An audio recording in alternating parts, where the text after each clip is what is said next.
All right, we have a lot going on. There's a global pandemic, racial unrest, record unemployment. What's going on in the world and around us takes a huge toll emotionally. Jenna. So if you're feeling overwhelmed or anxious, Valorie Burton is here to help us get through it. She's the author of Life Coaching for Successful Women. Valorie, we need you more than ever. As Hoda just said, our country is struggling. People are hurting, people feel anxious, people feel alone. Some people are isolated. And also, we're together, so there's not much space. How can we make space for ourselves to get through this time?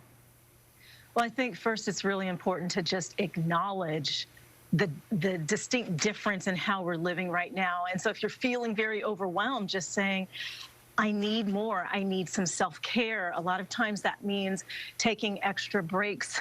You might, take naps. You might go to bed a little bit earlier just to give yourself some of that extra energy, because what we're going through right now is taking a lot of emotional energy for many of us. Well, it is. I mean, if you tune in to what's going on in the outside world, it's super scary. And then you're dealing with your own children and things that they have to do. I've heard some people say, I just block what's going on in the news. I can't watch it right now. But what's so weird about this moment, I feel like we have to watch. We have to pay attention. Yeah. So I think the key is staying informed and connected, but then intentionally disconnecting. So I think one of the things that happens is that we really get kind of sucked in, especially with social media today, and it takes some discipline because it's very hard. I mean, social media is really designed in a way that keeps our eyes glued to our screens. So being able to step away, being able to take a walk, pray, take a breath, have a connection and really genuine conversation with your loved ones, and even with people that you may not normally talk about these things with.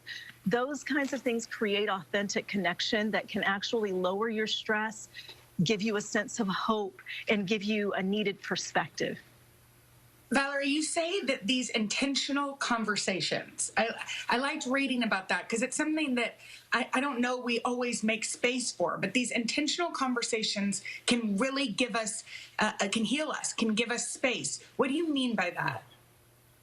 Well, particularly as we talk about so much of the racial tension that is going on, and I know even from my own personal reactions, we're seeing a shift right now that I have never seen before. And when I say that shift, I mean, we see a lot more white Americans speaking up. I think that is very healing in itself. We hear more people saying, I want to listen, I want to hear you. And it is so important to note that just feeling heard means something. And so if you don't even understand that from a racial standpoint, think of some of your difficult relationships with close loved ones. When a person listens, they don't even have to say a whole lot more, but they're listening.